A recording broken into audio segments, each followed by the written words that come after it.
السلام علیکم ورحمت الله وبرکاتہ. عرفان الله مستاسو ورته تاسو ملګری په پروګرام د پښتو فوټو ایډیټینګ کې نن یو ځل بیا د یو نوي ویډیو سره حاضر یم. امید لرم چې تاسو به خوښ شي.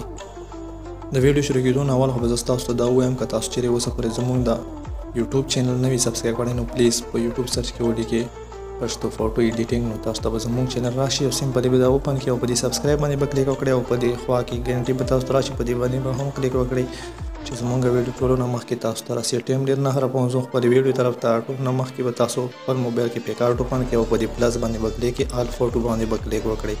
دلته کې چې تاسو کوم بیک ګراوند سلیکټ کوئ نو هغه باندې به کلیک وکړئ، دا به پیکارټ ته راشي او دلته کې به ایډیټ فوټو باندې کلیک وکړئ د بل تصویر راوړلو لپاره.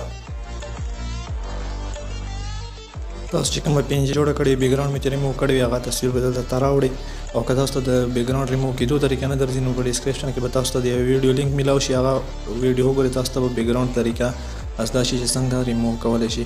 نو تاسو به سمپلی بیا دلته د چترۍ راوړئ او تاسو به دا تصویر ښه صحیح طریقې سره منتخب کړئ چې څنګه یې تاسو سلیکټ کوئ کومې طریقې سره، نو معموره به تاسو سلیکټ وکړئ.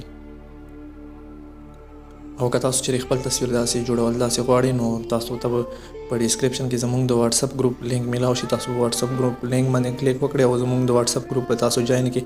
نو تاسو ته به دا چترۍ والا او بیک ګراوند او چې کوم د باندې اوس مو باران سیټ کوم نو دا درې پینجې چې کومې دي تاسو ته په واتساپ ګروپ کې زه سینډ کوم. نو بیا به تاسو سمپلی په دې برش باندې کلیک وکړئ او دلته کې چې کومه چترۍ د لاس نه بهر راوتې ده دا به تاسو ریزر کړئ او دلته کې به تاسو صحیح طریقې سره تصویر جوړ کړئ او زموږ د واتساپ ګروپ په تاسو جوین کړئ. واتساپ ګروپ کې به تاسو ته دا ټولې پینجې در سینډ کوم، او که تاسو ته په دې کې څه قسم ته هم پرابلم وي او تاسو بیا نه پوهېږئ نو تاسو موږ نه په کامنټ کې تپوس کولی شئ او تاسو موږ ته په واتساپ ګروپ کې هم ویلی شئ، نو تاسو ته به انشاءالله زه د هغه حل راوباسم.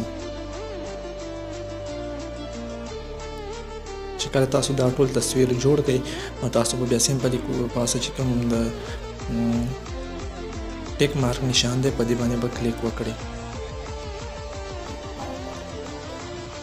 یا به تاسو سمپلی راشئ دلته او دلته کې به تاسو د باران والا پی ان جي سلیکټ کړئ او بیا به دلته ته راشئ او په سکرین باندې به کلیک کړئ. دا تاسو چې کوم په مخ باندې کوم باران دی نو دا به تاسو برش باندې کلیک وکړئ او دا مخ باندې چې کوم باران څاڅکي دي نو دا به تاسو ریموو کړئ ځکه چې تصویر بیا لږ بد ښکاري. چې کله دا تاسو مکمل سیټ کړئ نو تاسو بیا پاسه په ټیک مارک باندې کلیک وکړئ.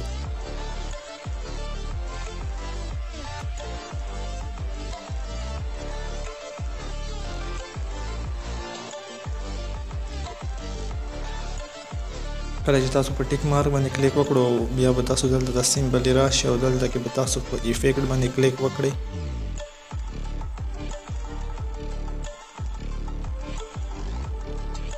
او دلته کې به دا یو افیکټ سلیکټ کړئ او دا به ورته لږ بره طرف ته بوځئ چې تاسو کوم شرط دی نو دا لږ داسې ښکاري چې دا بارانه سره لود شوی دی.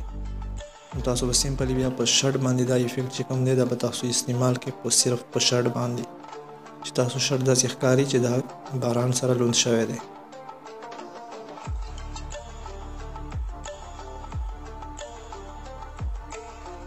او تاسو به سمپلی بیا په اوکې باندې کلیک وکړئ او دلته کې به تاسو بیا په ټول باندې کلیک وکړئ او په دلته کې چې کوم فرست نمبر دی دا به تاسو لږ ښکته بوځئ چې تصویر کې لږ تیاره راشي، او دویم نمبر چې کوم دی دا به لږ تاسو مخ ته بوځئ چې تصویر لږ صفا شي. بیا په برش باندې کلیک وکړئ او دا چې کوم تاسو والا تصویر دی په د باندې به تاسو بیا خپل کلر ته راوړئ، د باندې به برش ووایئ چې د خپل کلر ته راشي، بیا به اوکې کړئ او بیا به ټول ته لاړ شئ او دلته کې چې کوم دا ټولو نه اخري نمبر باندې دی په دې باندې به کلیک وکړئ او دا به لږ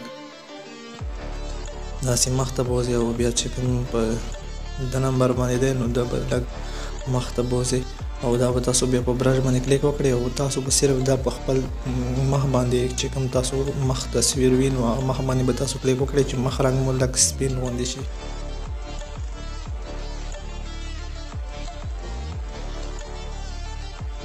او که تاسو په کوم موزیک هم نه پوهېږئ نو تاسو موږ نه په کامنټ کې هم تپوس کولی شئ او په واتساپ هم تاسو موږ نه تپوس کولی شئ.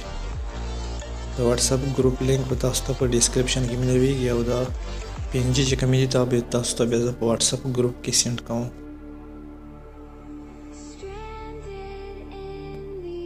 بیا به تاسو سموت وکړئ او دلته کې به تاسو لږ سموت په خپل مخ باندې وکړئ چې مخ مو لږ بلر شي نو صحیح طریقې سره به بیا مخ ښکاري.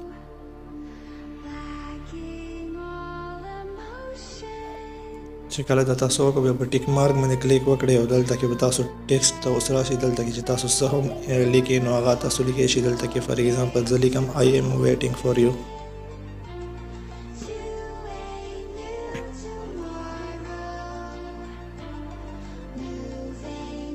او دا تاسو څنګه هم کوم ځای کې هم غواړئ نو هلته کې تاسو سیټ کولی شئ. دا چې کله تاسو سلیکټ کړئ نو دې باندې به کلیک وکړئ او دا کلر چې کوم دی رنګ نو دا به ورته لږ کم کړئ چې تاسو تصویر صحیح طریقې سره ښکاري او بیا به تاسو سمپلي په پاسه ټیک مارک باندې کلیک وکړئ. نو دا تصویر تاسو اوس ریډي شول او تاسو سمپلي ډراو ته لاړ شئ او په دې درو لکرو باندې به کلیک وکړئ او په سیو باندې به کلیک وکړئ. دا تصویر به تاسو سمپلي دلته په خپل ګیلري کې اوپن کړئ او دا به دلته کې پیکارډ ته ایډیټ کړئ. چې کله تاسو پیکارډ باندې تاسو کلیک وکړئ دا اوس پیکارډ ته لیټ روم ته ایډیټ کې لیټ روم ته دا تصویر اوس راړ دا تصویر اوس موږ په لیټ روم کې اوپن کوم. اوس لیټ روم کې به د تصویر ته تاسو صرف کلر کوئ نو کلر تاسو باندې ډیپینډ دی چې څنګه هم تاسو کلر ورته کوئ هغه شانتي کلر تاسو ورته کوئ شي. دغه که تاسو ورته بیکګراوند کلر چینج کوئ نو هغه هم چینج کولی شي. خو دا د تاسو تصویر باندې ډیپینډ دی تاسو باندې دی چې تاسو څنګه تصویري هغه شانتي کلر تاسو ورته کولی شي. نو تاسو زه خو د تصویر ته داسې کلر کوم تاسو ولا چې څنګه هم تصویري هغه شانتي کلر تاسو ورته کولی شئ. او که ویډیو مو خوښه شوی وي نو مهرباني وکړئ په کمنټ کې موږ ته لازمي ووایئ. او که تاسو ته څه قسم ته پرابلم هم وي نو تاسو موږ نه په کمنټ کې یا په واتساپ ګروپ کې تپوس کولی شئ. د هغه حل به زه تاسو ته انشاءالله په واتساپ ګروپ کې هم په وایس میسیج باندې درکوم او د هغه سوال جواب او په کمنټ کې هم درته درکوم. چې کله تاسو کولای شئ سمپلي تاسو د درو لګرو باندې سیو کې او سیو ډیوایس باندې کلیک کړئ دا به تاسو په موبایل کې سیو شي. دا نوې ویډیو دا د بلې ویډیو پر خپل ریفند ته اجازه ورکړئ. په لوی الله مو سپارم. د الله په امان.